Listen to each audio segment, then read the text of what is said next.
Buenas, vamos a desarrollar el tema número 3, estructura cristalina. En la clase anterior tratamos el tema de enlaces atómicos. Comentamos que los átomos metálicos tienen en su último nivel solo 1, 2 o 3 electrones y cuando forman un enlace metálico lo ceden a una nube electrónica y se empaquetan en estructuras específicas. Bueno, esas estructuras específicas del que hablábamos son las estructuras cristalinas. De manera similar, la mayoría de sólidos iónicos, cuando forman sus enlaces, se empaquetan en estructuras cristalinas, según el tamaño de sus iones y siempre conservando su electroneutralidad de carga, que también lo vamos a analizar. En los sólidos cristalinos, la disposición de los átomos puede exhibir un orden de largo alcance o solo un orden de corto alcance. Cuando los sólidos exhiben un orden de largo alcance, se le denominan cristalinos, mientras que aquellos en los que falta esa periodicidad se conoce como sólidos amorfos, vítreos o no cristalinos. Acá en la figura se puede observar la diferencia entre un sólido cristalino y un sólido amorfo. Este es el caso de la sílice, que puedes tener una estructura cristalina como es el cuarzo o un vidrio amorfo que no presenta cristalinidad. Se puede observar que en el sólido cristalino posee un orden de largo alcance donde los átomos se repiten con una periodicidad que es mucho mayor que su enlace, ¿sí? o que es mucho mayor que su longitud entre sus átomos, ¿no? En cambio, en este caso solamente se observa un ordenamiento de corto alcance justo donde está cerca al enlace de la sílice, ¿no? La mayoría de los metales y las cerámicas, con la excepción de los vidrios, son cristalinos. En el caso del metal, que normalmente es cristalino, cuando es enfriado de modo extremadamente rápido desde el estado líquido, se puede transformar también en un sólido amorfo, que se le conoce como vidrio metálico.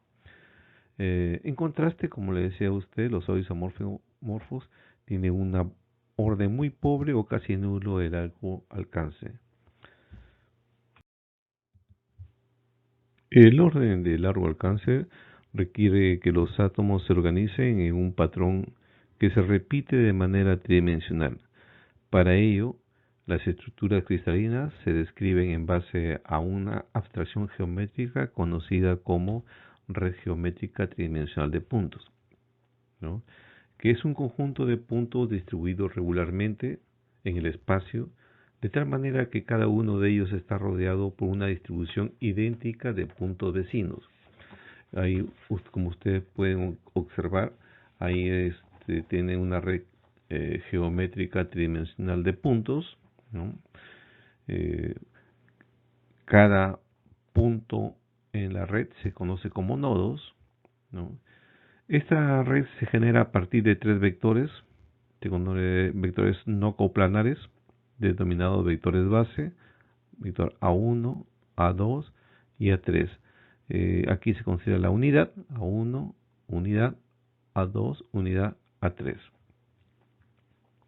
Ahora, cada punto de la red, como le comentaba, se denomina nodo y queda definido por el extremo de un vector, que es la combinación lineal de los vectores base. Por ejemplo, este punto que ven acá sería 1 a 1, acá sería el origen, empiezo acá, 1 a 1, 1 a 2, 1 a 3. Bien. Este nodo que está acá estaría dado por este vector, acá está su origen, quedaría 1 a 1, 1 a 2 y 0 a 3. ¿Sí? Esta red geométrica de puntos constituye la armazón sobre la cual se va a construir la estructura cristalina, que son las que van a representar a los sólidos cristalinos. Conocida la red geométrica de puntos, necesitamos definir la base. ¿Qué es la base? Es una configuración de átomo o átomos, ion o iones o moléculas organizadas en una determinada disposición, uno con respecto al otro. En este caso, vemos una base formada por dos iones distintos. La estructura cristalina se forma cuando se une la base de átomos de forma idéntica en cada nodo de la red. O sea, esta base que ven acá lo colocamos en cada nodo de la red y obtenemos la estructura cristalina. Pero acá es importante tener en cuenta lo siguiente. No necesariamente la base coincide en el nodo de la red. Se puede dar el caso que el nodo de la red puede estar en el centro del grupo, ¿no?, de estos átomos que conforman la base o iones, ¿no? Por ejemplo, consideremos la cúbica simple que ven acá como la red geométrica, con sus nodos en cada vértice del cubo. Si a esta red geométrica le adicionamos como base un solo átomo en cada nodo, obtenemos esta estructura cristalina. Ahora, si adicionamos a cada nodo de la red cúbica simple una base de dos átomos, tenemos esta estructura cristalina. Ambas son cúbicas simples. La diferencia está en la base. Mientras que aquí la base fue de un solo átomo, acá la base estuvo construida por dos átomos distintos. La forma más sencilla de describir una red geométrica de puntos, como lo ven acá, es mediante una celda unitaria, ¿no? Esta es la celda unitaria, descrita dentro de la red geométrica de puntos. Esta celda unitaria es la menor subdivisión de una red geométrica de puntos que al repetirse llenará todo el espacio de la red. Tiene todas las características generales de la red. Su geometría puede ser descrita mediante tres vectores reticulares, sería A, B y C, llamados vectores base de la red, y por los ángulos que forman ellos, que sería alfa, beta y gamma. Todos ellos se le conoce como parámetros de la red. Ahora definamos lo que es la celda primitiva. La celda primitiva es aquella celda que solo tiene un punto de la red. Aquí ustedes observan, esta es la celda primitiva. Esta forma de visualizar la celda o cualquier celda de manera abierta es para que se pueda observar la ubicación de los átomos, ¿no? Pero siempre una estructura cristalina está empaquetada, como lo observan acá. Ahora, nosotros denominamos durante el curso a estos átomos, pero en realidad sabemos que cuando forman el enlace metálico, estos son cationes y es una nube electrónica, pero normalmente se acostumbra a denominarles átomos. En el caso de los cristales iónicos, ahí sí vamos a diferenciar lo que es un catión y un anión. Observen acá, ¿por qué se dice que tiene un solo átomo? Porque cada átomo que se encuentre en un vértice, en este caso el cubo, pertenece a esta celda, pertenece a la celda que está a la derecha, hacia adelante de esta parte de acá, y 4 arriba. O sea que cada uno de estos pertenece a 8 celdas. O sea, quiere decir que un átomo que se encuentre en el vértice solamente pertenece un octavo a la celda, como aquí lo pueden observar. Como solamente tiene átomos en los vértices, sería 8 vértices por un octavo, sería un átomo o un punto de la red. Si es, si es un cristal, sería un átomo por cristal. Y si es una red geométrica de puntos, sería un punto en la red. Geométricamente se puede demostrar que solo hay 7 formas de sistemas cristalinos que se pueden apilar para llenar el espacio tridimensional de puntos.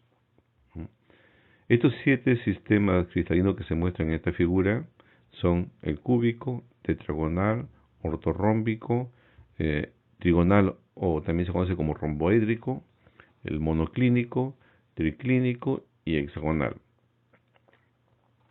Estos sistemas se distinguen entre sí por sus parámetros de red. Tenemos la longitud de sus vectores A, B y C y los ángulos alfa, beta y gamma. Por ejemplo, en el sistema cúbico, sus 3 vectores son iguales en longitud y los 3 ángulos alfa, beta y gamma también son iguales. El sistema cúbico. El tetragonal tiene 2 vectores iguales y uno distinto y sus 3 ángulos son de 90 grados. El ortorrómbico, sus 3 vectores tienen diferentes longitudes y sus ángulos son de 90 grados, los 3 ángulos. En el caso del trigonal o romboédrico, sus lados son iguales, sus ángulos también son iguales, pero distintos de 90 grados. En el monoclínico tienes 2 ángulos que están de 90 grados y uno distinto, y sus parámetros son distintos. En el triclínico, sus 3 longitudes, sus vectores son distintos y sus ángulos son distintos. Aquí tiene el hexagonal, de igual manera, tiene 2 ángulos de 90 grados, uno de 120 grados y 2 longitudes de vectores son iguales y otros distintos. Estos son los 7 sistemas reticulares. Como se mencionó, una red geométrica de puntos puede ser descrita por la repetición de una celda unitaria convenientemente elegida. El número de celdas diferentes con la que se puede describir una red tridimensional de puntos es limitada. Los cristalógrafos han demostrado que solo hay 14 formas posibles de celdas que por sus sucesivas traslaciones pueden generar una red geométrica de puntos. Estas redes se le conocen como redes de Bravais. Estas 14 redes que observan acá ustedes pueden agruparse en por sus simetrías en 7 sistemas reticulares, pero también por su disposición de los nodos en estos sistemas reticulares. Por la geometría tenemos, por ejemplo, cúbico, tetragonal, romboédrico, hexagonal, ortorrómbico, monoclínico y triclínico. Ahora, por la disposición de sus nodos en cada una de estas celdas, tenemos, por ejemplo, en el caso del cúbico, tenemos solamente la primitiva, que tiene nodos en los vértices. En el caso que observan acá ustedes, tiene nodos en las caras, se llama centrada en las caras y también en los vértices. En el cúbico que observan aquí en esta figura, tenés en los nodos y también centrada en el cuerpo. Entonces, la cúbica hay 3 tipos de celda: primitiva, centrada en las caras y centrada en el cuerpo. En la tetragonal, por ejemplo, hay la primitiva, que solamente tiene nodos en los vértices, y la tetragonal centrada en el cuerpo. La romboédrica tiene solamente la primitiva. La hexagonal, si ustedes observan, tiene una base formada por 6 nodos en la parte superior y en la parte inferior. En el caso de la ortorrómbica, tiene la primitiva, las entradas en las bases, base C, las entradas en las caras y la centrada en el cuerpo. Acá tienen ustedes la monoclínica primitiva y la centrada en las bases. Y la triclínica es la primitiva. Otro aspecto importante en el caso de las redes de Bravais es que una red geométrica de puntos siempre puede ser descrita por una celda de Bravais, como habíamos dicho anteriormente. Y elegida inicialmente una, esta puede ser transformada en otra red de Bravais. Por ejemplo, observen acá esta figura. Si observamos la figura que está a la izquierda, podemos ver que tiene nodos en los vértices y en el centro de las caras. Entonces, esta es una cúbica centrada en las caras. ¿Observen? Pero esta cúbica centrada en la cara también se puede visualizar como una trigonal, ¿ven? Donde sus lados son iguales y sus ángulos ya no sería de 90, sino sería ángulo de 60 grados. Entonces quiere decir que esta red geométrica de puntos puede ser caracterizada por una celda cúbica centrada en las caras o por una trigonal primitiva. Entonces, la elección se hace fundamentalmente teniendo en cuenta las simetrías que se quiere resaltar. Esto es muy importante en el curso de cristalografía, ¿no? Para reconocimiento de estructuras. Bueno, pero no es el caso por ahora. Bueno, ahora vamos a ver la estructura cristalina de los metales. Como habíamos visto en las clases anteriores, el enlace metálico se formaba porque los átomos cedían sus electrones de valencia a la nube electrónica y se ordenaban o se empaquetaban en estructuras cristalinas. Ahora, este empaquetamiento es con la finalidad de liberar energía y lograr estructuras que son energéticamente más estables. Cada metal, de acuerdo a su estado energético, asumirá cierto ordenamiento, o sea, cierta estructura cristalina. Alrededor del 90% de los metales elementales cristalizan en una de las tres estructuras cristalinas que observan acá. Este es cúbico centrado en el cuerpo, cúbico centrado en la cara, y este es una hexagonal compacta, que lo vamos a ver. ¿Por qué es que asumen, por qué es, en el caso del hierro, asume este comportamiento, por qué el caso del cobre asume este comportamiento y por qué el caso de zinc asume este comportamiento? Bueno, cada elemento asume un ordenamiento tendiendo a bajar su menor cantidad de energía y hacerlo estructura más estable. Por eso es que asumen estos tipos de comportamientos. Entre cada uno de los ordenamientos, las energías no son muy distintas. Por eso que algunos metales durante su calentamiento sufren transformaciones, como lo vamos a ver, que se conoce como transformaciones alotrópicas, pero que en su momento lo vamos a analizar. Veamos primero la estructura cristalina cúbica centrada en el cuerpo, BCC. Como ustedes observan, tiene átomos solamente en los vértices y un átomo en el centro, Body Center QE, ¿no? Acá, BCC. Aquí está. No se olviden, esta forma que observan acá solamente es para que ustedes logren visualizar la ubicación de cada uno de los átomos. Pero en realidad los átomos se encuentran empaquetados como lo ven en esta figura. ¿Qué elementos cristalizan en esta forma? Tienes el litio, sodio, potasio, rubidio, cesio, bario, vanadio, wolframio, cromo, molibdeno. Una gran cantidad de metales cristalizan en esta estructura cristalina. Vamos a analizar toda la estructura cristalina. Lo primero que analizamos es cuántos átomos por celda. Esta es la celda BCC. Tiene que ir usted ya acostumbrándose con el nombre BCC, ¿no? Cúbico centrado en el cuerpo. Observen, tiene átomos en los vértices. Y como habíamos dicho, los átomos que están en el vértice solamente le pertenece un octavo a la celda. Entonces son 8 vértices, por un octavo tienes un átomo. más el átomo que se encuentra dentro de la celda, en el cuerpo, en la posición central. Entonces tienes 1 más 1, son 2 átomos por celda BCC.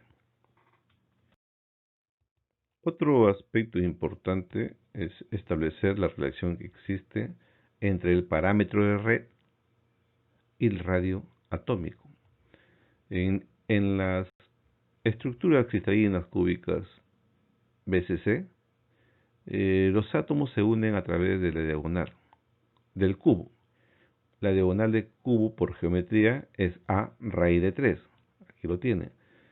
Y como se unen, tendríamos acá un radio más 2 radios que el que está justo dentro de la celda, más el radio que está en el otro vértice, sería 4R. Por lo tanto, siempre que hablemos de una estructura cúbica central en el cuerpo, la relación del parámetro va a ser igual 4 radios sobre raíz de 3. Ahora, el factor de empaquetamiento. El factor de empaquetamiento te indica cuál es el porcentaje del volumen de la celda que está ocupada por los átomos.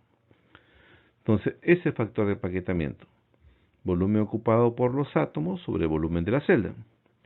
Ahora, si quiero saber cuál es el volumen de los átomos, lo primero que tengo que saber cuántos átomos tengo, lo multiplico por el volumen de cada átomo y sobre el volumen de la celda.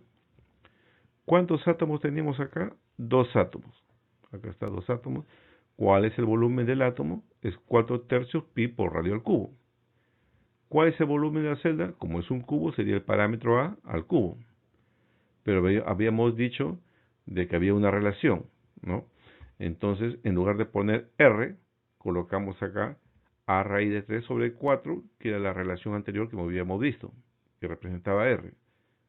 Hacemos el cálculo con las implicaciones del parámetro y encontramos 0.68. ¿Qué quiere decir eso? Quiere decir que el 68% del volumen de la estructura BCC está ocupada por los átomos. Y el resto, o sea, el 32% son espacios vacíos. Esos espacios vacíos se llaman intersticios, que son muy importantes y lo veremos en su oportunidad. Ahora vamos a ver lo que es el número de coordinación. El número de coordinación es el número de átomos que se encuentran en contacto en un átomo en particular. O sea, cuántos átomos están en contacto con este átomo de acá, o con este, con cualquiera. Va a ser lo mismo el número de coordinación. Pero nosotros es más fácil observar el átomo que se encuentra en la parte interna de la celda. Y vemos que lo tocan 1, 2, 3, 4, 5, 6, 7 y el otro que está 8 que está en otro vértice. Entonces su número de coordinación es 8. Continuemos viendo ahora con lo que es la estructura cristalina cúbica central en las caras, FCC, Phase Center Qubit. ¿No? Los átomos en estas celdas se encuentran tanto en los vértices como en el centro de las caras. ¿Qué elementos cristaliza de este tipo? Tenemos el níquel, el cobre, la plata, el oro, el plomo. Como ustedes verán, estos son metales dúctiles. Esta es una estructura que después vamos a analizarlo, que presenta una buena ductilidad. Esta es la importancia que tiene por el cual nosotros estamos estudiando la estructura cristalina, porque esto nos va a dar a nosotros el entendimiento de por qué algunas estructuras tienen mayor ductilidad que otras, y aparte también de otros tipos digamos, de propiedades, ¿no? Otra cosa que hay que observar en este caso es que los átomos se tocan a través de la diagonal de las caras, ¿no? Es importante para hacer los cálculos posteriores. Continuamos. Ahora determinemos los números de átomos que se encuentran en cada celda FCC. Tenemos átomos en los vértices, y como ya habíamos dicho, el vértice solamente contiene un octavo de cada átomo. Entonces tenemos 8 vértices por un octavo por cada vértice, tenemos un átomo. Ahora tenemos átomos en las caras. eh, el átomo que se encuentra en la cara, la mitad del átomo pertenece a la celda, como lo ven acá. Entonces tenemos 6 caras por un medio átomo, serían 3 átomos. Total serían 4 átomos por celda FCC.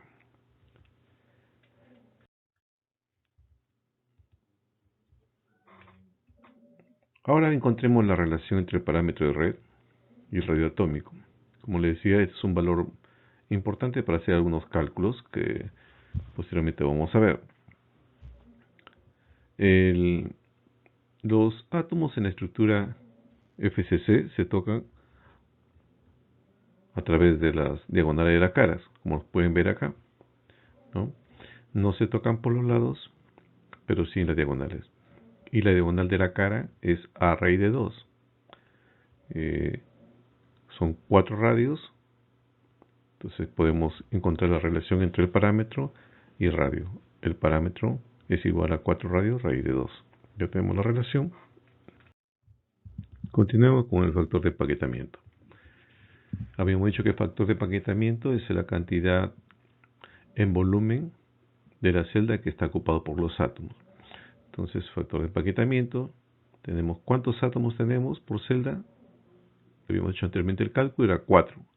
El volumen de un átomo es 4 tercios pi por radio cubo. El volumen de la celda es A al cubo. Entonces acá R lo reemplazamos por la relación encontrada anteriormente, que sería A raíz 2 sobre 4. Hacemos el cálculo y encontramos que el factor de empaquetamiento es 0.74. Quiere decir que el 74% del volumen de la celda está ocupado por los átomos y el resto, el 26%, es un espacio vacío. Esta es una estructura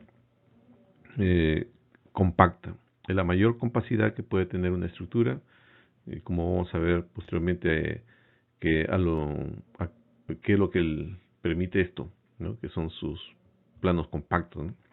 Pero lo veremos posteriormente.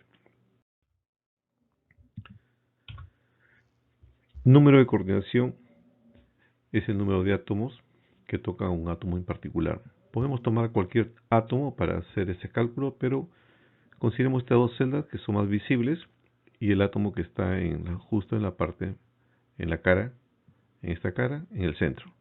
Tenemos 1, 2, 3, 4, más 4 que está en la parte superior, más 4 que está en la parte inferior con las caras, tenemos 12. O sea que el número de coordinación sería 12 para el FC. Ahora nos toca evaluar lo que es la estructura hexagonal compacta.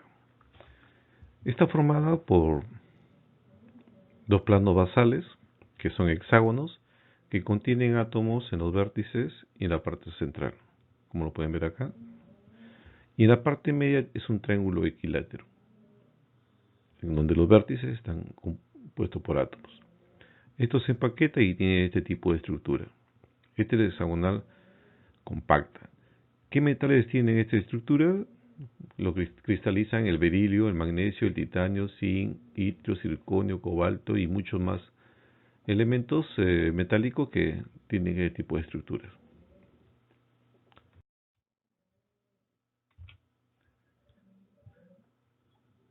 Calculemos el número de átomos que tiene cada celda HCP. Esta celda HCP en realidad no es una celda de Bravais. La celda unitaria de este sistema es una celda rómbica que ustedes observan acá, que al repetirse forma la celda hexagonal compacta, ¿no?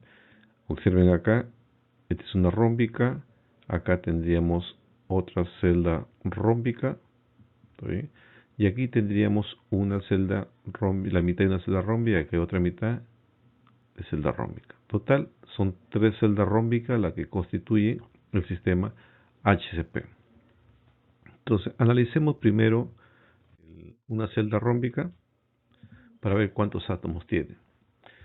Acá tiene celda rómbica. Los átomos que se encuentran en 1, 2, 3 y 4 de color rojo, el ángulo que forma acá es 120 grados, ¿no? Entonces, ¿qué es lo que quiere decir eso? Si tuviéramos acá el átomo, 120 grados representa la tercera parte de todo el átomo. Pero como el átomo pertenece tanto a la celda que está en la parte superior como la que está a la vista, entonces tendría que ser un sexto. Entonces 1, 2, 3 y 4 son 4 átomos que pertenecen a un sexto, sería 4 sextos. Ahora, los átomos que se encuentran en las posiciones 1, 2, 3 y 4 de color azul son ángulos de 60 grados. ¿Está bien? Entonces todo este átomo que ven acá, 60 grados representa un sexto del átomo. ¿Está bien?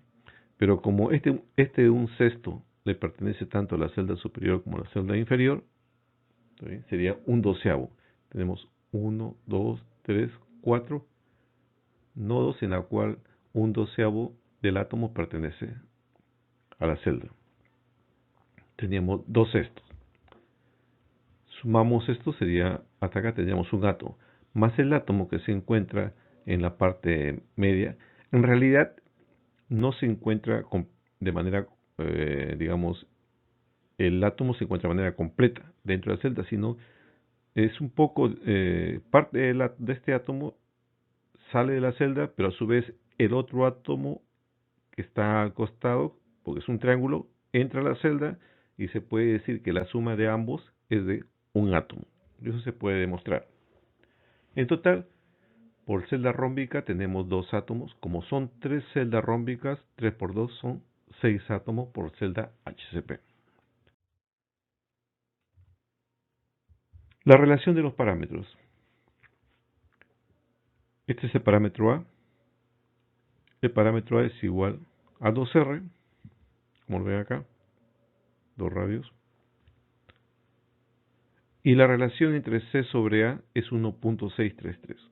Esto lo pueden ustedes calcular, o se puede calcular, asumiendo este es un tetraedro regular, ¿no?, del lado 2R, y la distancia de este punto a la base sería C medios.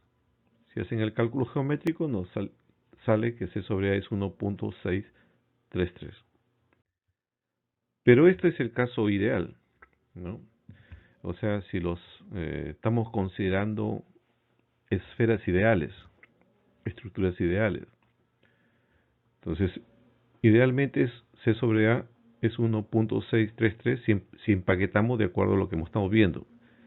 Pero en lo real, el cadmio y el zinc, el parámetro C sobre A es mayor, lo cual quiere decir de que son son celdas más abiertas en el C. El magnesio, el cobalto, el circonio, el titanio y el berilio son menores de 1.633, lo cual quiere decir que son comprimidas alrededor del parámetro C.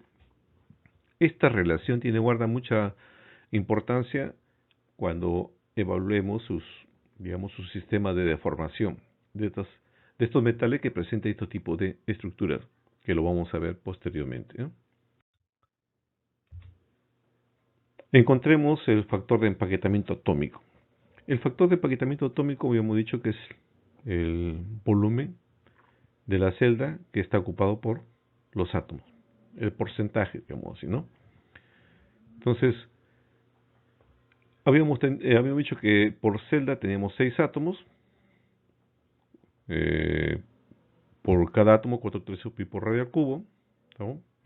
Y el volumen de todo el hexágono, que tiene 6 átomos, sería 3 veces la celda rómbica, ¿sí? Y la celda rómbica sería A por A por seno de 60 grados. A por A, seno de 60 grados, ¿sí?, multiplicado por C, ¿sí?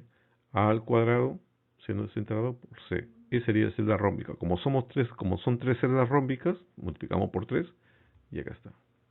Reemplazamos el volumen total de la celda, hacemos las simplificaciones correspondientes y nos sale 0.74.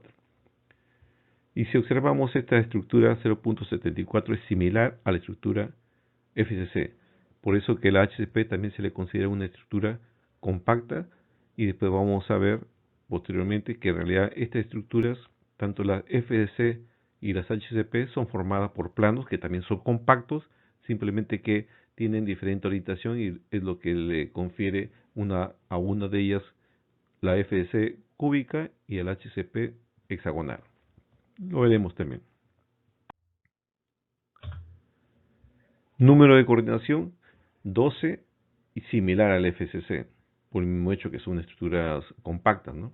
Observen acá. Tomamos este átomo, 1, 2, 3, 4, 5, 6. Los 3 de arriba y los 3 de abajo son 6 más, son 12. Número de coordinación 12. Voy a repetir, el número de coordinación son los átomos que tocan un átomo en particular y son los mismos para todos. Por eso es una red geométrica de puntos, ¿no? Y aquí tenemos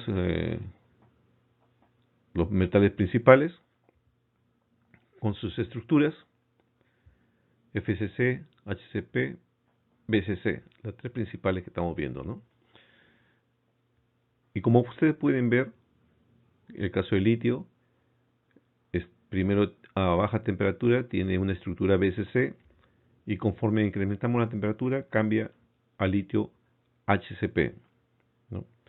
Como lo había comentado anteriormente, la diferencia de energía entre las estructuras cristalinas es a menudo muy leve, ¿no? Debido a esto, la estructura puede cambiar conforme incrementamos la temperatura, ¿no? Y esto ocurre en varios elementos, por decir en el titanio. Tiene una estructura a temperatura ambiente HCP y conforme calentamos cambia a una estructura BCC. ¿Sí? Y hay que tener en cuenta de que siempre que hay un cambio que se llama alotropía, hay un cambio también de tipo volumétrico, porque el empaquetamiento del HCP no es el mismo empaquetamiento que el BCC.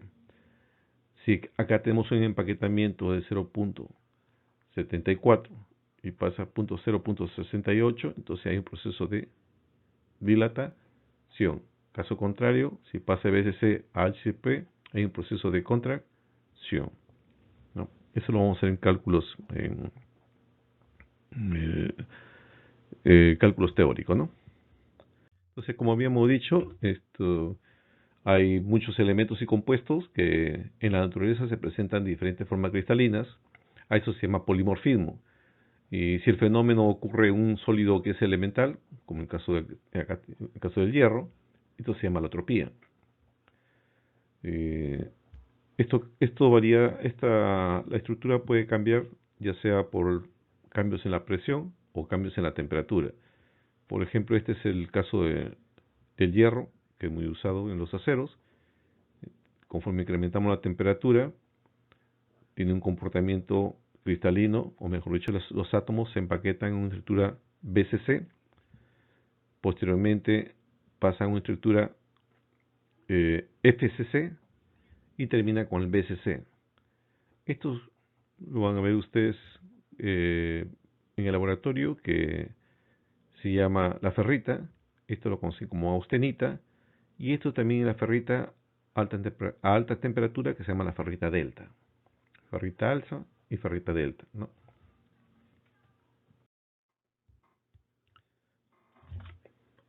Bueno, ahora vamos a ver lo que es la direcciones cristalográficas. Primero vamos a ver el sistema cúbico y después lo vemos en el sistema hexagonal. Hemos visto que los empaquetamientos son distintos, tanto en el sistema BCC, FCC o HCP. Entonces eso quiere decir que los planos también van a ser distintos y las direcciones que sumamos en el sistema cúbico también van a tener diferente ordenamiento atómico según la dirección, ¿no? ¿Por qué es que se estudia estas direcciones? Es porque normalmente los comportamientos mecánicos o de deformación dependen de la dirección en la cual se aplique la carga, ¿no? Así como hay direcciones importantes, también hay planos importantes. Vamos a ver primero lo que es las direcciones. Pero ¿cómo definimos los índices de una dirección? Primero lo que tenemos que determinar son los ejes de coordenadas. En el sistema cúbico tenemos X, Y y Z. Este es el origen, pero el origen puede ser cualquier punto, puede ser este, cualquier punto que uno decida en los nodos colocar el origen. En este caso colocamos en este punto que ven acá está el origen y acá está la dirección, ¿no? Entonces, ¿cómo se determina esta dirección? Primero se determina dos puntos a través de la dirección. Un punto que está en adelante y otro punto que está en la parte posterior. Y luego se resta. Observen. Tomemos este punto de acá. Tenemos un medio en X, 1 en Y, 1 en Z. Entonces, este punto que ven acá sería un medio, 1, 1. ¿Cómo lo he determinado? He partido del origen hasta este punto siguiendo los ejes, ¿no? Voy a repetir. Este punto que ven acá equivale un medio en X, 1 en Y y 1 en Z. Ya tengo el punto acá. Un medio, 1 y 1. Ahora, el punto posterior, tenemos 1 en X, 0 en Y y 1 en Z. 1 en X, 0 en Y y 1 en Z. Luego resto el punto delantero menos el punto posterior. Un medio menos 1 sería menos un medio. 1 menos 0 sería 1. Y 1 menos 1 sería 0. Una vez que tengo la diferencia de estos dos puntos, elimino las fracciones y lo reduzco a los enteros mínimos. ¿Está bien? Entonces multiplico por 2, quedaría 2, quedaría acá 1, 2, menos 1, 2, 0. Está en sus enteros mínimos. Lo único que faltaría es enunciarlo en un corchete. Y si tienes el signo negativo, se presenta con una barra en el número, en la parte superior del número. U, B y W. Ya está definido los índices de esta dirección. Ahora veamos algunos aspectos importantes en la dirección cristalográfica del sistema cúbico. Primero, una dirección y su negativa no son los mismos. Están en la misma dirección, pero tienen sentidos opuestos. Segundo, la dirección y sus múltiplos son iguales. Lo que ha faltado es reducir a enteros mínimos. Y tercero, existen direcciones que son cristalográficamente equivalentes, donde sus espaciados atómicos a lo largo de cada dirección son los mismos. A esto se le conoce como familia de direcciones y se le denota con corchetes angulares, como ven acá. Estas son las direcciones que están en A1, en las X, Y, Z, 1, 0, 0, 0, 1, 0, 0, 0, 1 y aquí sus negativos, ¿no? Aquí tiene la familia de direcciones de los diagonales del cubo. Este sería el 1, 1, 1. Aquí sería menos 1, menos 1, 1 y así sucesivamente. Tiene todas las direcciones. Otro aspecto importante es determinar el ángulo que forman dos vectores. Por ejemplo, este vector U1, B1, BW1 con el vector BU2, B2, BW2. El producto escalar de ambos vectores es igual a la suma del producto de sus índices. U1, U2 más B1 por B2 más BW1 por BW2. Acá es 2. ¿Sí? Pero también el producto escalar podría darse por el producto del módulo del vector 1 por el módulo del vector 2 por el coseno del ángulo que forman. Estas igualdades podemos tomar la parte derecha de estas igualdades y generar otra igualdad y podemos despejar teta y nos sale que teta es igual al arco coseno de todos estos cálculos, ¿no? Esto es importante cuando quiero saber si dos vectores están, forman ángulo de 90 grados. Porque coseno de 90 grados sería 0. Quiere decir que esto es 0. Si esto es 0, entonces el producto de sus índices tiene que ser 0. Es una manera más rápida de saber cuándo dos vectores forman ángulo de 90 grados. Ahora analicemos las direcciones cristalográficas en el sistema hexagonal. Bueno, en el sistema hexagonal se puede expresar mediante tres índices, U, B, W con letras mayúsculas, cuya obtención es similar al sistema cúbico. Se considera solamente el eje A1, el eje A2 y el eje C, tres ejes. Y cuando se expresa en cuatro índices, se usa los tres índices que ven acá, A1, A2, A3 y el índice C. Para pasar de los tres índices a los cuatro índices, se usa esta relación que ven acá. Como vamos a ver acá en el ejercicio siguiente, por decir, esta dirección que ven con color rojo sería considerando solamente los tres ejes, A1, A2 y C, sería en A1 sería 0, 0 a 1, 1 en A2 y 1 en C. 0, 1 y 1. Vuelvo a repetir, 0 en A1, 1 en A2, 1 en A3, 0, 1, 1. Ahora, si hacemos las conversiones a cuatro índices, tenemos 2 veces U, sería 2 por 0, 0, menos 1 que es B mayúscula, sería un menos 1 tercio, acá está menos 1 tercio. Ahora en B, sería 2 veces B, B vale 1, sería 2, menos U, que es 0, sería 2 tercios, acá tiene 2 tercios. T es la suma de U más B con signo cambiado. Entonces sumamos menos 1 tercio más 2 tercios, quedaría 1 tercio positivo, le cambiamos el signo, queda menos 1 tercio. Y el valor de B minúscula, W minúscula es igual a W mayúscula, entonces quedaría 1. Hacemos sacamos mínimo 1 tercio, quedaría menos 1, 2, menos 1 y 3. Quiere decir que esta dirección con tres ejes, 0, 1, 1, es igual a 1 tercio menos 1, 2, menos 1, 3 con 4 índices, ¿no? Y aquí lo comprobamos. Observen esto de acá. Recuerdan, con tres ejes será 0, 1, 1. ¿Está bien? Ahora, primero graficamos lo que está en el corchete de cuatro índices, sería menos 1. Primero de menos 1 en A1. Entonces, si hacia abajo es positivo, hacia arriba es negativo, sería menos 1.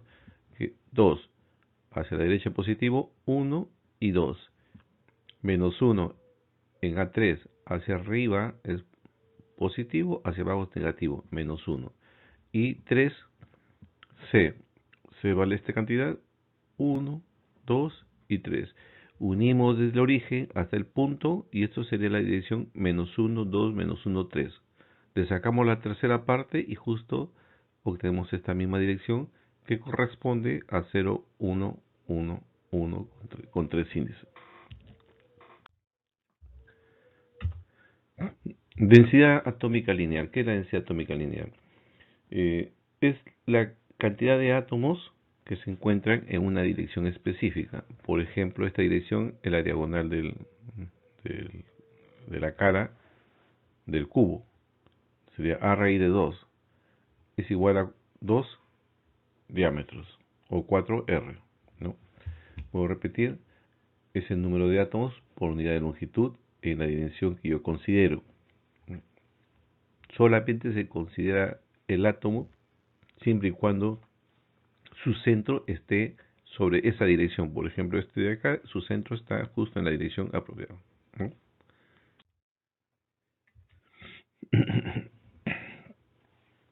Ahora vamos a analizar los planos atómicos que se generan en cada uno de estos tipos de estructuras, ¿no?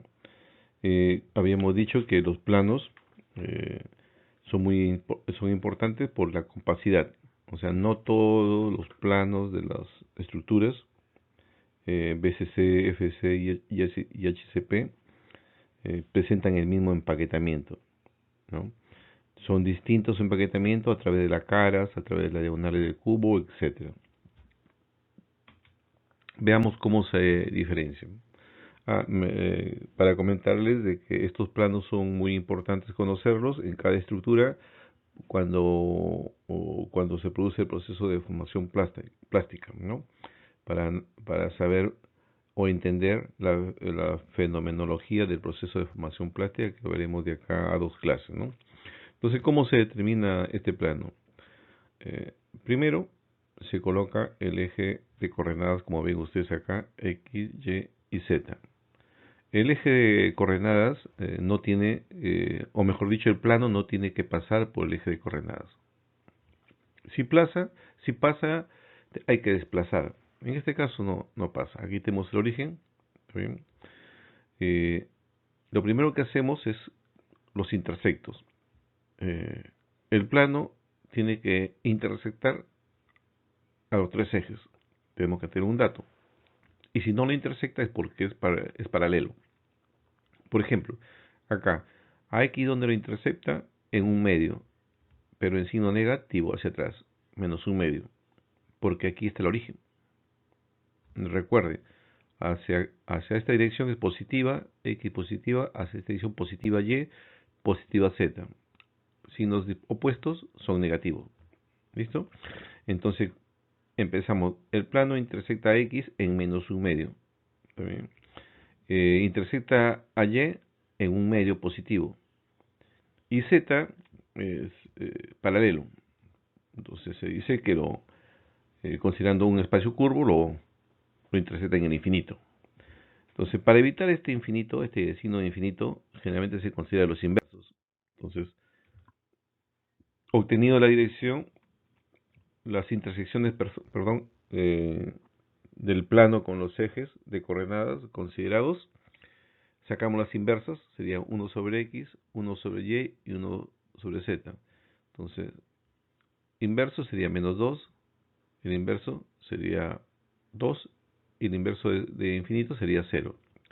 Luego colocamos, se eliminan las fracciones, pero no se pasa o no se reduce a enteros mínimos, queda así como está, ¿no? Entonces, luego la cifra obtenida se pone entre paréntesis y los números negativos se representan con una raya sobre la cifra. Quedaría el plano menos 2, 2, 0, entre paréntesis. Puedo repetir, los planos no se reducen a enteros mínimos. O sea, el plano menos 2, 2, 0 no es lo mismo que menos 1, 1, 0. Familia de planos. La familia de planos representa un grupo de planos que son cristalográficamente equivalentes, que tienen sus índices particulares debido a las coordenadas que hemos tomado, y se presenta como con llaves. Por ejemplo, estos son los planos que corresponden a las caras del cubo. 1, 0, 0. Como ven acá, es 1, 0, 0. 0, 1, 0. Acá está. 0, 0, 1. Acá está la familia. Son equivalentes cristalográficamente a la cara del cubo para las estructuras consideradas. Aquí tenemos la familia de planos 1, 1, 0. Son las diferentes orientaciones del plano 1, 1, 0, que tiene, como le decía a ustedes, una familia que tiene el mismo ordenamiento de los átomos a través del plano. Después van a ver ustedes con sus ejercicios cuando realicen la densidad planar. Van a ver que lo mismo, estos planos, la densidad planar es lo mismo para en todo un sistema BCC y será lo mismo también en los planos para una estructura FCC. No similar entre ambos, pero sí dentro de cada uno de tipo las estructuras, ¿no? Ahora la dirección o la distancia, perdón, entre dos planos paralelos, o sea, si consideramos dos planos paralelos, 1, 1, 0, lo que está en una continuación de otro se obtiene mediante esta fórmula. Por ejemplo, acá, si fueran los planos de las caras, los planos 1, 1, 0, por ejemplo, vamos a considerar acá un 1, 1, 0, y este sería también 1, 1, 0, de acuerdo a la orientación. La distancia sería A. ¿Sí? Observen acá, sería 1 al cuadrado, 0 al cuadrado, 0 al cuadrado, quedaría 1, quedaría A. Y A es la distancia de separación entre los planos de las caras, ¿no? Ahora veamos algunos aspectos importantes en los planos en el sistema cúbico. Primero es que el plano y su negativo son idénticos, ¿no? La diferencia es de que se ha tomado diferente origen de coordenadas. Por decir acá este plano que observan acá, si yo tomo el origen de coordenadas en este punto, sería X, Y y Z. El plano con respecto a X es paralelo, por lo tanto la intersección sería en infinito. Con respecto a Y sería un medio, acá tienen un medio, y con respecto a Z sería paralelo, infinito. ¿Sí? Las inversas de estos valores para eliminar el infinito sería 0, 2, 0. O sea, este sería el plano 0, 2, 0. ¿Bueno? Recuerden, 0, 2, 0. Ahora, si yo considero el origen de coordenadas en este punto, sería X', Y y Z'. Con respecto a X, el plano es paralelo, por lo tanto X infinito. Con respecto a Y, sería hacia la derecha era positivo, entonces en este caso el negativo sería menos un medio. Y con respecto a Z, el eje Z es paralelo, por lo tanto sería infinito. Saco las inversas, me quedaría 0, menos 2, 0. Y acá tiene el plano 0, menos 2, 0. Es el mismo plano, por lo tanto, el plano y su negativo son idénticos. Otro aspecto importante es que los índices de Meyer de un plano y sus múltiplos no representan planos idénticos. Quiere decir, por ejemplo, 1, 0, 0 es diferente a 2, 0, 0, ¿no? Como vemos acá, por decir. Esta es una cúbica simple, ¿no? El plano, si queremos ver la densidad planar, o sea, cómo están ordenados los planos en las caras, colocamos este acá y vamos a ver que el plano de la cara que corresponde a 1, 0, 0, los átomos están así, ¿no? Ahora, si queremos observar el ordenamiento de los átomos en el plano 2, 0, 0, entonces agarramos justo en la parte media, ¿no?, de la estructura cúbica y observamos que ningún átomo está ocupando esa posición del plano. O sea, no tiene átomos este plano 200. Por eso es que se dice que un plano y sus múltiplos no son iguales, ¿no? Tienen diferente, digamos, densidad planar o átomos ocupados en sus planos.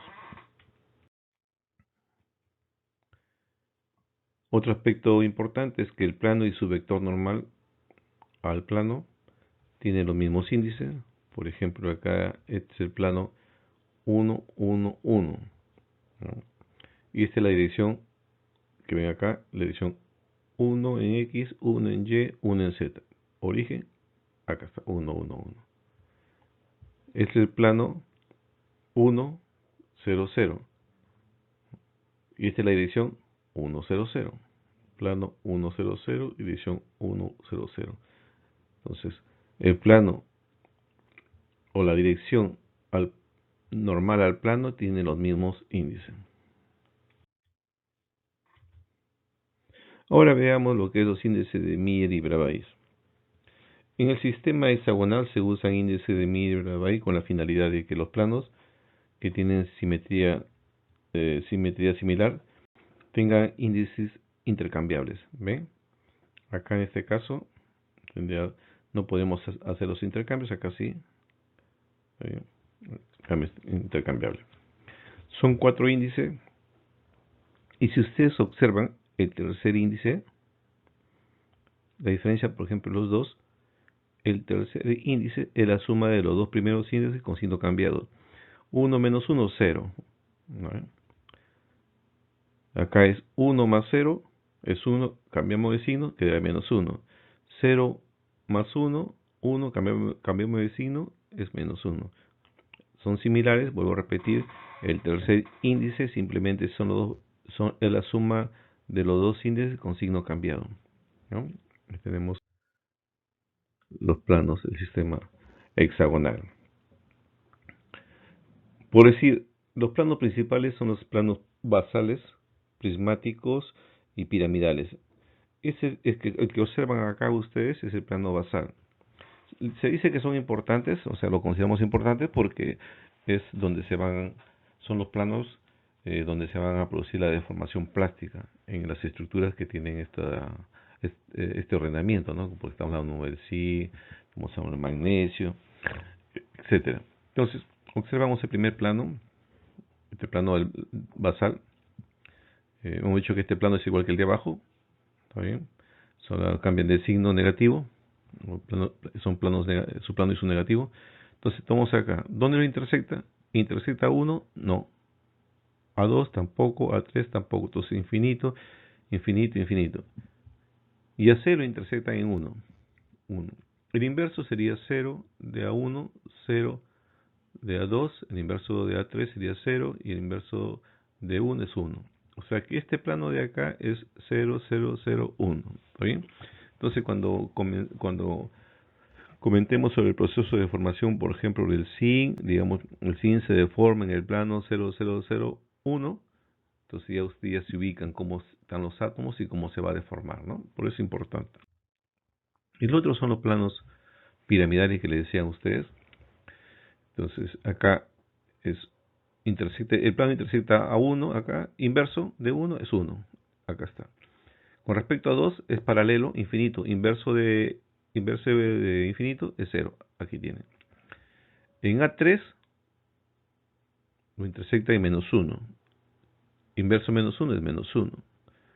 Y en C lo intersecta en 1, inverso de 1 es 1. Entonces tienes 1, 0, menos 1, 1, plano piramidal.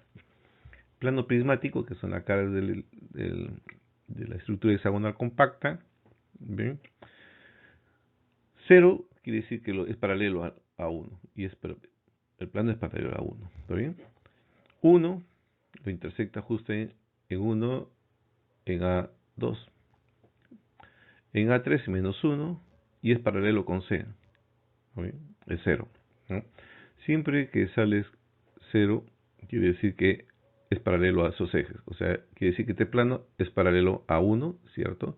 Y es paralelo a C, ¿cierto? ¿Está bien? Ese es el plano prismático. Como les decía anteriormente, los planos del sistema HCP pueden ser expresados con 3 índices, como ven acá, considerando que el tercer índice, este es I, es H, K, I, L, este sí, es el negativo de la suma de HK. ¿Ven? Vuelvo a repetir, esto solamente es válido para los planos. En el caso de la dirección del sistema hexagonal, tenemos que hacer las conversiones de acuerdo a las fórmulas de transformación ya mencionadas. La densidad planar no es otra cosa que el plano, cuál es el área ocupada por los átomos en un plano. Entonces, densidad planar, área ocupada por los átomos sobre área del plano. Otra forma de expresar la densidad planar es cuántos átomos tengo en un área del plano. Son dos formas, ¿no? Eso me determina cuál es la compacidad, o sea, qué plano tiene mayor compacidad de átomos. Y es importante porque la diferente densidad atómica va a determinar el diferente número de enlaces entre ellos por unidad. Esto es una de las razones por las que es importante el estudio digamos, de los planos atómicos, ¿no? Veamos ahora lo que es anisotropía, isotropía. Anisotropía es cuando las propiedades de un material varían según la dirección en la cual se realiza la medición, ¿no? Por ejemplo, este es el módulo de elasticidad. Estos son los materiales: aluminio, cobre, hierro, niobio, wolframio, óxido de magnesio y cloruro de sodio, ¿no? Esto es lo que reporta su medida de su módulo de elasticidad en esta dirección y esta en una dirección distinta, ¿no? Esto tiene mucho que ver con los enlaces atómicos a través de la dirección. Mientras mayor sea la compacidad de átomos en la dirección, va a tener diferentes fuerzas de enlace. Isótropos es cuando las propiedades son idénticas en todas las direcciones que se midan, ¿no? Bueno, eso es todo con respecto a esta parte del curso. Continuaremos con el siguiente tema.